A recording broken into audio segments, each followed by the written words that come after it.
Praise the Lord friends, ஜெபிக்கலாம் வாங்க என்ற குடும்ப ஜெபத்துக்குள்ளாக நான் உங்களை வரவேற்கிறேன். நான் ரெவரண்ட் சேரா ஏப்ரஹாம். இந்த நாளிலே ஒரு முக்கியமான டாபிக் உள்ள நம்ம போய் சிந்தித்து விட்டு அதை டிஸ்கஸ் பண்ணிவிட்டு நம்ம ஜெபத்துக்குள்ளாக கடந்து போகிறோம். இந்த மாத கடைசியில இன்னைக்கு வந்திருக்கிறோம். மாத கடைசியில எல்லாருமே உங்க கரத்துல உங்களுடைய சம்பளத்தை வாங்கியிருப்பீங்க. ரொம்ப சந்தோஷமா வீட்டுக்கு போயிருப்பீங்க. அது இல்லாம நிறைய பேர் கேள்விக்குறியோட போவீங்க. இதை எப்படி ஸ்பெண்ட் பண்ணலாம், இதை இதுக்கு கொடுக்கலாமா, அதுக்கு கொடுக்கலாமா, கடன் கொடுக்கலாமா, வட்டிக்கு கொடுக்கலாமா, இதை சீட்டு கட்டலாமா, என்ன பண்ணலாம் அப்படின்ட்டு நிறைய பேரு நிறைய ஒரு ஒரு ஹாப்பியா இருக்கும். அந்த சம்பளம் வாங்கும்போது ஹாப்பியா இருக்கும். அப்படியே 3 நாள் 4 நாள் கழிச்சு அப்படியே சொங்கி போயிடுவாங்க நிறைய பேர். நிறைய பேர் நம்மளுடைய வாழ்க்கையில நாங்க பார்த்திருக்கிறோம். என்ன சொல்லுவாங்கன்னாக்கா, சம்பளம் வாங்கி 5 நாள் கூட நிக்கவே மாட்டுது, எல்லாமே காணாம போயிடுதுன்னு அப்படி சொல்லுவாங்க. ஸோ அதை குறித்து ஒரு 10 பாயிண்ட் இன்னைக்கு நம்ம டிஸ்கஸ் பண்ண போறோம். நம்மளுடைய வருமானத்துல நம்ம எப்படி சந்தோஷமா இருக்க முடியும், நம்ம வருமானம் யாருடையது அப்படின்ட்டு, எப்படி அந்த வருமானத்தை நம்ம ஸ்பெண்ட் பண்ணலாம், நம்ம அந்த வருமானத்தின் மூலமாக நம்ம எப்படி நம்மளுக்கு என்ன எப்படி அதை வாழ்க்கையில ஞானத்தோடு செலவு பண்ண முடியும் என்பதை நம்ம பார்க்க போறோம். நம்பர் 1 பாயிண்ட், உன்னுடைய வருமானம் யாருடையது? சோ அந்த வருமானம் யாருடையதுன்னு கேட்டாலே எடுத்த உடனே நம்ம சொல்ல முடியும், எந்ததான் அப்படின்னு சொல்ல முடியாது. நான் தானே சம்பாதிக்கிறேன். நிறைய பேர் சொல்லுவாங்க, நான் சம்பாதிக்கிறேன், நான் உழைக்கிறேன் அப்படின்னுவாங்க. அந்த வருமானத்தையும் வேலையையும் கொடுக்கிறவரே கர்த்தர் தான், வேற யாருமே கிடையாது. அழகான ஒரு வசனம் இருக்குது. 1 நாளாகமம் 29வது அதிகாரம் 12வது வசனத்துல, ஐஸ்வர்யமும் கனமும் உம்மாலே வருகிறது. ரொம்ப அழகா இல்ல? ஐஸ்வர்யமும் கனமும் உம்மாலே தான் வருகிறது. சோ அவர் தான் கொடுக்கிறார் எல்லாத்தையுமே. தேவரீர் எல்லாவற்றையும் ஆளுகிறவர், எல்லாவற்றையும் ஆளுகிறவர். உங்களுக்கு வேலை கொடுத்தது, உங்களை வேலைக்கு போக வச்சது எல்லாமே அவர் தான். ஏன்னாக்கா நிறைய பேர் ஆக்சிடென்ட் ஆயிட்டு கால் போயிடுச்சு, கை போயிடுச்சு, என்னால வேலை செய்ய முடியல அப்படின்னு சொல்றவங்க எல்லாம் நிறைய பேர் இருக்கிறாங்க. ஆனா இன்னைக்கு அந்த வேலையை கொடுத்து உங்களை வேலை செய்ய வைக்கிறவர், ஆளுகிறவர் அவர்தான். அது இல்லாம உம்முடைய கரத்திலே சத்துவமும் வல்லமையும் உண்டு, எல்லாவற்றையும் மேன்மைப்படுத்தவும் பலப்படுத்தவும் உம்முடைய கரத்தினாலே ஆகும். எவ்வளவு அழகான வசனம் பாருங்க. அவருடைய கரத்திலிருந்து நம்ம பெற்றுக்கொள்கிறோம். சோ வருமானம் அவருடையது.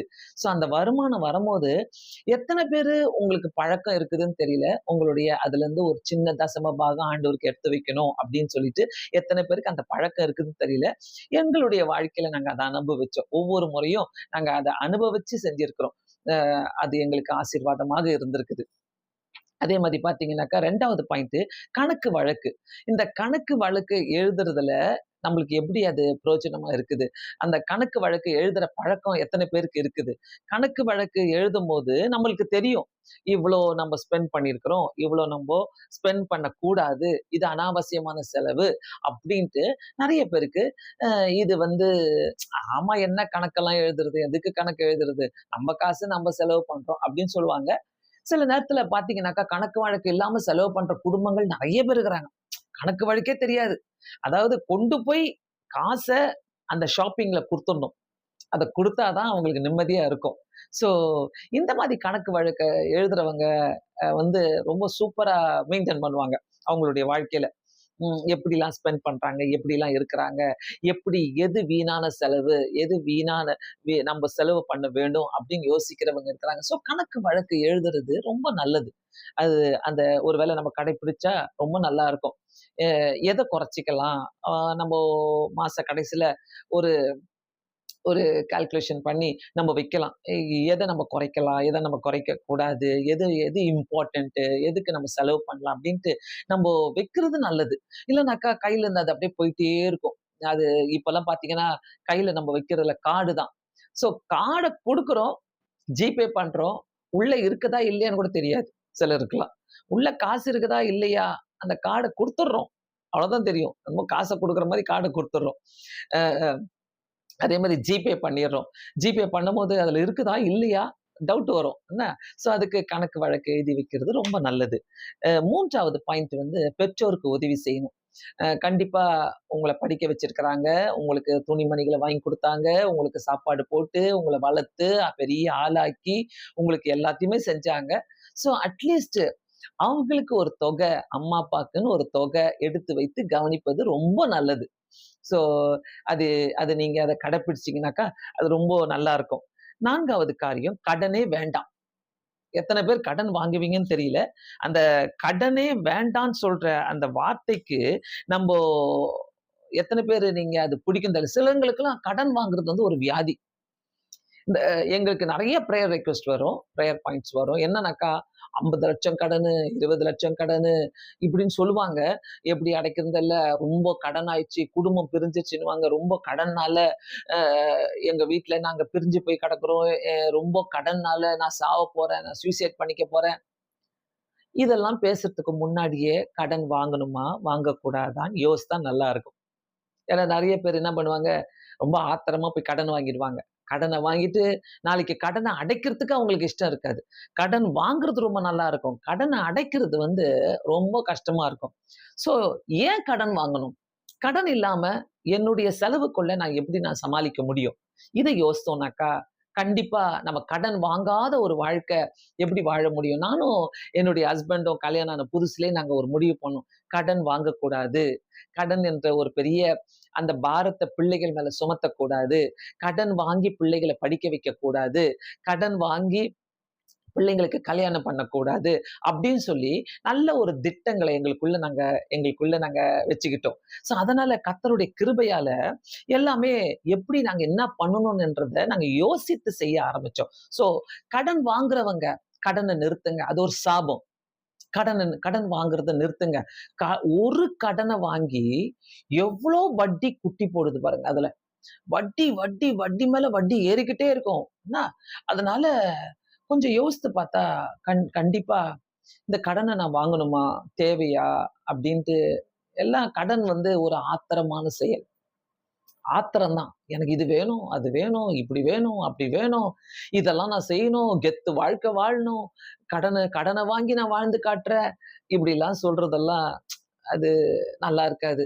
அந்த கடன எப்படி குடுக்க போறீங்க? அதுதான் முக்கியம். கடன் ஏன் வாங்கணும்? எதுக்காக? அந்த கடன வாங்கி தூக்கம் வேற கிடையாது. அந்த கடன வாங்கி, ஐயோ! எனக்கு சாப்பிட பிடிக்கல. அந்த கடன வாங்குறதுனால, வட்டி கட்டுறதுனால அவங்கள்ட்ட போய் கெஞ்சுறது, இவங்கள்ட்ட போய் கெஞ்சுறது, அவங்கள்ட்ட போய் நிக்கணும். அவங்க கிட்ட போய் நான் நிக்கணுமே! அப்படிலாம் பேசுறது. ஸோ கடன வாங்குறத அது அந்த ஒரு வியாதிய, அந்த ஒரு ஹேபிட்ட நிறுத்துனா நல்லா இருக்கும். 5வது பாயிண்ட் சுலப தவணை திட்டங்கள். இந்த தவணை திட்டங்கள் நெறையாவே இருக்குது. அது நம்போ சுலபமான முறையில தவணை திட்டங்கள். இந்த இவ்வளோ தூரம் குடுத்து நான் நான் இத முடிச்சிடுறேன். இந்த தவணை திட்டங்கள் நெறைய இருக்கிறதுனால, அத வைத்து நம்ம செயல்பட்டோம்னாக்கா, நம்முடைய ஞானத்த வைத்து அந்த தவணை திட்டங்கள நம்ம யோசித்து, நம்முடைய வாழ்க்கைய இருக்கிறத வச்சு, கொஞ்சத்த வச்சு நம்ம அழகா ரன் பண்ணாலே ரொம்ப சூப்பரா ஓடும் வாழ்க்கை. 6வது காரியம், சிக்கனம் தேவையா? நெறைய பேர் சொல்லுவீங்க, "சிக்கனமா எதுக்கு வாழணும்?" சிக்கனமானாக்கா, ரொம்ப அப்படியே சாப்பிடாம அ ஒரு பிரேக்ஃபாஸ்ட்ட கட் பண்ணிட வேண்டியது, நைட்டு டின்னர கட் பண்ண வேண்டியது, அது மாதிரிலாம் இல்ல. சிக்கனம்னாக்கா, நெறைய செஞ்சு குப்பை தொட்டியில கொட்டுறதுக்கு பதிலாக, நெறைய செஞ்சு ஃப்ரிட்ஜ் இருக்குது பார்த்தீங்களா? நம்மளுக்கு ஃப்ரிட்ஜ் உள்ள வச்சு, வச்சு எல்லாத்தையும் பத்திரப்படுத்தி வச்சு, எல்லாத்தையும் திருப்பி குப்பை தொட்டியில போடுவோம் பார்த்தீங்களா? அதெல்லாம் செய்யறதுக்கு பதிலா, ஒரு சிக்கனமா எத்தன பேருக்கு வீட்ல இருக்கிறாங்களோ, அவ்வளோ பேருக்கு சமைக்கிறது, ஒரு சிக்கனமா வாங்கிக்கிறது, ஒரு சிக்கனமா செயல்படுறது. ஒருவேள நல்ல ஒரு பணம் இருக்கும்போது நம்ம நல்லா வாங்கலாம். அதே நேரத்துல எப்பவுமே அம்மா, அப்பா நீங்க வாழ்ந்த வாழ்க்கைய நீங்க யோசிக்கிறீங்களா என்னன்னு தெரியல. பிள்ளைகளுக்கு அப்படியே வாரி, வாரி கொட்டி, கொட்டி வாரி கொட்டுவீங்க. அப்படியே வாரி பெரிய என் என் என் என் பிள்ளை தான் பெஸ்ட்டா போடணும். என் பிள்ளை தான் இது. என் பிள்ளை தான் டாப்ல இருக்கணும். என் பிள்ளை தான் எல்லாமே நல்லா செய்யணும் அப்படின்னு சொல்லிட்டு நீங்க ரொம்ப வாங்கி தந்து அப்படி பண்றத விட, ஒரு சிக்கனமான முறையில, நல்ல ஒரு ரேட்ல, நல்ல ஒரு இது நம்மளுக்கு திருப்தி தருதா? அந்த மாரி ஒரு இடத்துல, இது நமக்கு திருப்தி தருதுனாக்கா, நம்ம அது மாரி வாங்கலாமே! இப்படி செய்யலாமே! நம்ம ஏன் பெருசா மற்றவங்களுக்காக வாழ்க்கணும்? அப்படி யோசிக்கிறத விட, சிக்கனமா யோசித்து, ஒரு எளிய முறையில திருப்தியோடு வாழ்றது ரொம்ப முக்கியம். 7வது காரியம், சேமிப்பு அவசியமா? சேமிப்பு அவசியமா நீங்க கேட்கும்போது, கண்டிப்பா சேமிப்பு என்பது ரொம்ப, ரொம்ப அவசியம். அது எல்லாருக்குமே ஒரு தெரிஞ்ச விஷயம். சேமிப்பு நம்ம சேமிக்கணுமா? நம்ம சேமிக்க கூடாதான்றது எல்லாருக்குமே ரொம்ப முக்கியமா அது தெரிந்த காரியமா இருக்குது. பைபிள்ல பார்த்தீங்கன்னா, ஆண்டவர் சொல்றாரு, நீதிமொழிகள் 6வது அதிகாரத்துல, ம் அ "சோம்பேறியே நீ எறும்பினிடத்தில போய் அதன் வழியை பார்த்து ஞானத்தை கற்றுக்கொள்ன்றாரு." ஞானத்தை கற்றுக்கொள்ள சொல்றாரு. எதுக்கு ஞானத்தை கற்றுக்கொள்ள சொல்றாரு? எறும்பு கிட்ட போய் ஞானத்தை கற்றுக்கொள்ளுன்றாரு. அதுல சொல்றாரு 9வது வசனம். அம் அ 8வது வசனத்துல, கோடை காலத்திலே தனக்கு ஆகாரத்தை சம்பாதித்து, அறுப்பு காலத்திலே தனக்கு தானியத்தை சேர்த்து வைக்கும். பாருங்க, கோடை காலத்துல அது என்ன பண்ணுமா?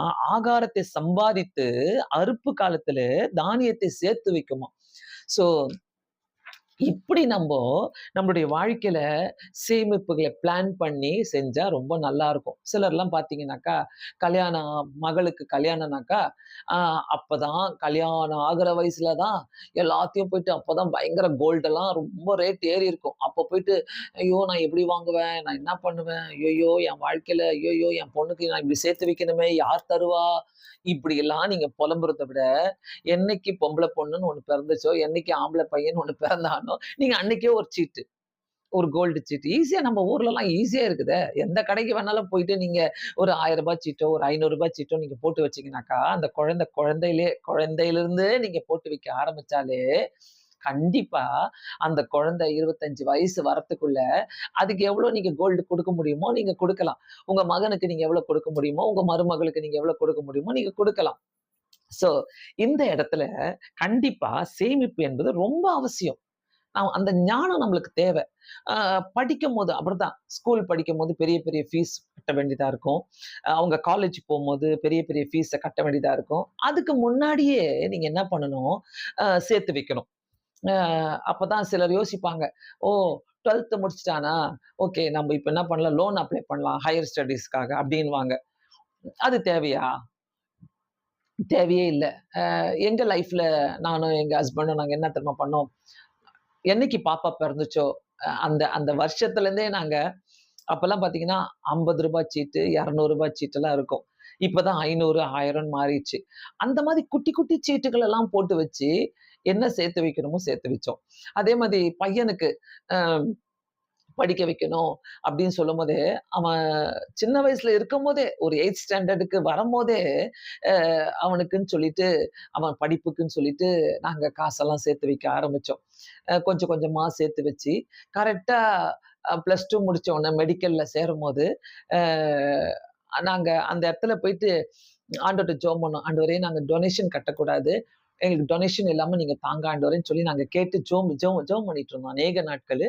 நேரா போயிட்டு நல்ல ஒரு ஃபீஸ பே பண்ணி, அவர் மெடிக்கல் சேர, அவருடைய டாக்டர் படிப்ப முடிக்கவும் கர்த்தர் உதவி செய்தாரு. அதே மாரி தான் பாப்பாக்கும். எந்த விதத்திலயும் நாங்க ஸ்பெண்ட் பண்ணாம, நெறையா ரொம்ப கொண்டு போய் கொட்டாம, அ இருக்கிற விதத்துல என்ன இருக்குதோ கர்த்தர் அழகா வழிநடத்தி, அவங்க 2 பேர் படிப்பையும் சரி, திருமணத்தையும் முடிக்க உதவி செஞ்சாரு. கர்த்தர் ரொம்ப நல்லவரு. அதனால சேமிப்பு என்பது ரொம்ப முக்கியம் நம்மளுடைய வாழ்க்கையில. கண்டிப்பா அம்மா, அப்பா, பிள்ளைங்க உங்க பாக்கெட் மணிய நீங்க சேமிப்பு பண்ணுங்க. சேவ் பண்ணுங்க. குட்டி குட்டியா நான் இன்னமும் எங்க வீட்லலாம் பார்த்தீங்கன்னாக்கா, ஒரு ஒரு இடத்துல ஒரு ஒரு உண்டியல் பாக்ஸ் மாரி நான் வச்சுப்பேன்.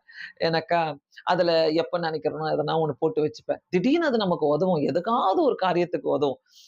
அந்த மாதிரி நீங்க செஞ்சீங்கன்னாக்கா, ரொம்ப ஆசீர்வாதமாக இருக்கும்னு நானு நினைக்கிறேன். ஸோ இந்த சேமிப்ப பத்தி நீங்க பேசும்போது, உங்க வீட்டுக்குள்ள பேசுங்க. உங்க பிள்ளைகளுக்கு சொல்லிக் குடுங்க. நீங்க அத பேசுங்க. உங்களுக்கு அது பிரயோஜனமா இருக்கும் அந்த சேமிப்பு. பேங்க்ல கொஞ்சம் கொஞ்சமா போட்டு வைங்க. அத எடுக்காதீங்க. அத மறந்துருங்க. சில வீட்லலாம் பார்த்தீங்கன்னாக்கா, அந்த மாசத்துக்கு வருதா, அத காலி பண்ணி தீர்த்தரணும். போய்க்கிட்டே இருக்கணும். எங்கேயாச்சும் ஷாப்பிங் போயின்னே இருப்பாங்க. சும்மாவே ஒரே ஊர்ல தான் இருப்பாங்க. ஒவ்வொரு வாரமும், ஒவ்வொரு நாளும் பார்த்தீங்கன்னா, எங்கேயாவது போய்க்கிட்டே இருக்கணும். ஏதாவது அதே ஸ்ட்ரீட்ல தான் இருப்பாங்க. அதே இதுல தான் போவாங்க.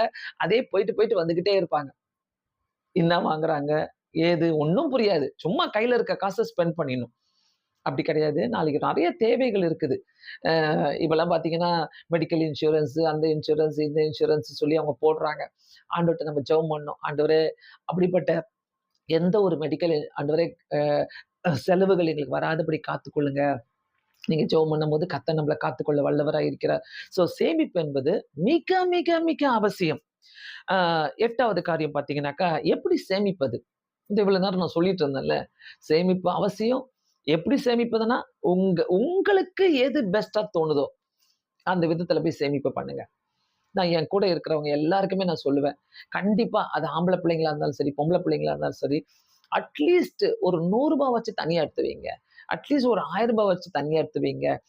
எல்லாத்தையும் கொண்டு போய் கொட்டிடாதீங்க. வேஸ்ட் ஆக்கிடாதீங்க. ஒரு சேமிப்பு எப்படியாச்சும் முக்கியம்ன்ட்டு நான் கண்டிப்பா அத சொல்லிக் குடுக்குறது வழக்கம். அடுத்தது பார்த்தீங்கன்னாக்கா, எளிய வாழ்வு. ஒரு சிம்பிளான லைஃப் ஆல்வேஸ் குட். ஆமா. நம்ம ரொம்ப பெருசா எனக்கு இருக்குது பாரு, அப்படி இப்படின்னு வாழ்றத விட, ஒரு சிம்பிளான லைஃபு நமக்கு தேவ. ரொம்ப எல்லார் முன்னாடியும் நான் பாரு நான் வாழ்ந்து காட்டுறேன். பெரிய கார் வாங்கி காட்டுறேன் பாரு, பெரிய பைக் வாங்கி காட்டுறேன் பாரு, ம் அ பெரிய லெவல்ல நான் வீடு கட்டுறேன் பாரு. சிலர்லாம் பார்த்தீங்கன்னாக்கா, பெரிய லோன் போட்டுருவாங்க. வீடு கட்டுவாங்க. பெரிய லோன் போட்டுட்டு, அத அடைக்கிறதுக்கே எத்தனையோ வருஷங்கள் ஆகும். ஸோ, அதெல்லாம் நம்பளால முடிஞ்சா ஓகே. நாளைக்கு தேவையாச்சே! நாளைக்கு எப்படி அடைக்க போறோம்? அதாவது இன்னைக்கு நம்ம சேர்த்து வைக்கலனாக்கா, இன்னைக்கு நம்ம எளிய வாழ்க்கை வாழலனாக்கா, நம்போ இன்னைக்கு சேர்த்து வைக்கலனாக்கா, நம்ம வாழ்நாள் முழுவதும் வயசாயிட்ட பிறகு நம்ம உழைச்சுக்கிட்டே தான் இருக்கணும். ஐய்யய்யோ! அ என்னால முடியலையேன்னு சொல்ட்டு, இன்னைக்கு வயதான காலத்துல கூட உழைக்கிறவங்க நெறைய பேர் இருக்கிறாங்க. பாவம். உண்மையாகவே. அ அந்த மாதிரி நம்ம போறதுக்கு பதிலாக, என் வயதான காலத்துல நான் எப்படி வாழப்போறேன்? நான் என்ன பண்ண போறேன்? எனக்கு என்ன சேமிப்பு இருக்குது? அப்படின்னு சொல்லிட்டு வாழ்ந்து அப்படியே நம்ம யோசிக்கிறோம்னாக்கா, ஒரு எளிய வாழ்வு நம்மள ரொம்ப அழகா கைட் பண்ணிக்கிட்டு, இப்படிப்பட்ட ஒரு புத்தியுள்ள வாழ்க்கை வாழ நமக்கு கர்த்தர் உதவி செய்வார். ஆல்வேஸ் 10வது காரியம். ஆல்வேஸ் என்ன பண்ணுங்க, உங்கள என்னைக்குமே ஒ ஒரு மாசம் கழிச்சு, அந்த 31ஆம் தேதி, 30ஆம் தேதி வரும்போது, நீங்க பாருங்க. உங்களுக்குன்னு சொல்லி இன்னைக்கு என்ன நீங்க சேமிப்பு பண்ணீங்க? உங்களுக்குன்னு சொல்லி நீங்க நீங்க வந்து எவ்வளோ இந்த மாசம் உங்களுக்கு சேமிப்பு நடந்தது? அப்படின்னு சொல்லிட்டு நீங்க யோசித்து, ஆல்வேஸ் உங்கள தட்டி குடுத்துக்குங்க. ஒரு வாழ்த்து சொல்லுங்க. வீட்ல இருக்கிறவங்க வைஃப்ப பார்த்து, உங்க ஹஸ்பண்ட பார்த்து, பெஸ்ட் இந்த மாசம் நம்மளுக்கு வீணான செலவுகள் எதுவுமே வரல. ஸோ கங்கிராச்சுலேஷன் சொல்லுங்க. ஒரு வாழ்த்து சொல்லுங்க. எல்லாவற்றுக்கும் மேலாக ஆண்டவருக்கு முக்கியத்துவம் குடுங்க. ஆண்டவருடைய ஊழியங்களுக்கு நீங்க சப்போர்ட் பண்றது, ஆண்டவருடைய ஊழியத்துக்கு நீங்க எடுத்துக் குடுக்குறது, கண்டிப்பா ரொம்ப, ரொம்ப அதெல்லாம் முக்கியம். இதெல்லாம் நம்ம செய்யும்போது தான் கர்த்தர் நம்மள ஆசீர்வதிக்கிற தேவனா இருக்கிறார். மல்கியா 3வது அதிகாரம் 10வது வசனத்துல எப்பவுமே சொல்வாரு, "என் ஆலயத்தின் ஆகாரம் உண்டாயிருக்கும்படி தசம பாகங்களை எல்லாம் பண்டக சாலையில கொண்டு வாருங்கள். அப்பொழுது வானத்தின் பலகணிகளை திறந்து இடம் கொள்ளாமல் போகுமட்டும் உங்கள் ஆசீர்வாதத்தை வர்ஷிக்க மாட்டேனோவென்று அதனாலே என்னை சோதித்துப் பாருங்கள் என்று தேவனாகிய கர்த்தர் சொல்லுகிறார். ஸோ ஆண்டவர்ட்ட நம்ம குடுக்கும்போது என்ன சோதித்து பாருங்கன்றாரு. ஸோ பல வழிகள் உண்டு நம்மளுடைய முன்னேற்றத்திற்கு. இந்த நாளில ஒருவேளை நீங்க இந்த வசனத்த இந்த வார்த்தைகள 10 பாயிண்ட் நீங்க கேட்டிருக்கிறீங்கனாக்கா, கண்டிப்பா ஆசீர்வாதமாக இருக்கும். யாரா இருந்தாலும், பெரியவங்களா இருந்தாலும் சரி, வாலிப பிள்ளைங்களா இருந்தாலும் சரி, சின்ன பிள்ளைங்களா இருந்தாலும் சரி, என்கரேஜ் பண்ணுங்க. ஏதாவது ஒரு சேமிப்பு சேர்த்து வைங்கன்னு சொல்லிட்டு என்கரேஜ் பண்ணுங்க. ஒரு கடன் இல்லாத வாழ்க்கைய வாழணும்னு சொல்லிட்டு எல்லாருமே ஆசைப்படுங்க. இந்த லோன வாங்குறது, கிரெடிட் கார்ட்ல போடுறது, இவ்ளோ இருக்குதே, அவ்ளோ இருக்குதே, நான் என்ன பண்றதுன்னு சொல்லிட்டு எல்லாரும் யோசிச்சுட்டு இருக்கிறது. ஏதாவது ஒரு இம்பார்ட்டன்ட்டான ஒரு நல்ல ஒரு சேமிப்புகள நீங்க செய்து, வாழ்க்கைய சந்தோஷமா வாழ்றது தான் உண்மையாவே நம்ம வருமானத்துல மகிழ முடியும். நம்ம வருமானம் ஆசீர்வாதமா இருக்கிறன்னா, அவருடைய கரத்துல இருக்குது. எல்லாமே அவரு தான் குடுக்குறாரு. அவருக்கு தெரியும், நம்மள தாழ்த்துகிறதுக்கும் தெரியும், நம்மள உயர்த்துகிறதுக்கும் தெரியும். 1 சாமுவேல் 2வது அதிகாரம் 7வது வசனத்துல, கர்த்தர் தரித்திரம் அடைய செய்கிறவரும், ஐஸ்வர்யம் அடைய பண்ணுகிறவருமா இருக்கிறார். கர்த்தர்கிட்ட தான் எல்லாமே இருக்குது. நம்மள ஐஸ்வர்யவானா ஆக்கணும்னா, அவரால முடியும். நம்மகிட்ட நம்மள தரித்திரமா ஆக்கணும்னா, அவர்தான். பண்ணுகிறவருமா இருக்கிறார். அவர் தாழ்த்துகிறவரும், உயர்த்துகிறவருமா இருக்கிறார். எவ்வளோ நல்ல வசனம் பாருங்க. ஆண்டவர் கையில நம்ம உண்மையா இருக்கும்போது, கண்டிப்பா அந்த தரித்திரம் எனக்கு வேண்டாம் ஆண்டவரே. நீங்க என்ன ஐஸ்வர்யத்தினால என்ன நிரப்பி நீர் என்ன ஆசீர்வதிக்கணும் ஆண்டவரேன்னு கேட்கும்போது, கண்டிப்பா வீட்ல இருக்கிற தரித்திரங்கள், வீட்ல இருக்கிற கடன் பிரச்சனைகள், வீட்ல இருக்கிற கஷ்டங்கள் எல்லாமே ஒழிந்து போகும். ஆண்டவர் நம்மள ஆசீர்வதிக்கிறதுக்காக தான் நம்மள வைத்திருக்கிறார். நம்முடைய கையின் பிரயாசங்கள அவர் ஆசீர்வதிக்கட்டும். இந்த ஜெபத்தை நம்ம செய்ய போகிறோம். யார் யாரெல்லாம் இத கேட்டீங்களோ, கண்டிப்பா இது ஒரு பிரயோஜனமா இருக்குன்னு நான் நினைக்கிறேன் உங்களுக்கு. உங்க குடும்பத்துக்கு ஆசீர்வாதமாக இருக்கும். நம் கண்களை மூடி ஜெபிக்கலாம். பரலோக பிதாவே, உம்மை ஸ்தோத்திரிக்கிறோம் ஆண்டவரே. உம்மை துதிக்கிறோம் ஐயா.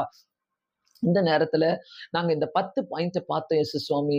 எங்களுக்கு வருகிற வருமானத்துல ஏசப்பா நாங்க எப்படி சந்தோஷமா இருக்க முடியும் என்பத எங்களுக்கு கற்றுக் குடுத்ததுக்காக நன்றி செலுத்துகிறேன். இது அநேக குடும்பங்கள் கேட்கட்டும் ஆண்டவரே. அநேக குடும்பத்துக்குள்ள போகட்டும் ஐயா.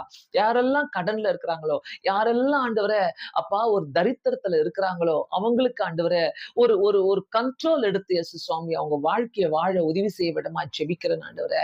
ஏசப்பா ஒரு ஒரு குடும்பத்துக்கும் நீர் உதவி செய்யுங்க. ஆண்டவரே ஐஸ்வர்யத்தை கொடுக்கிறவன் நீங்க தான், தரித்திரத்தை கொடுக்கிறவன் நீங்க தான்ப்பா.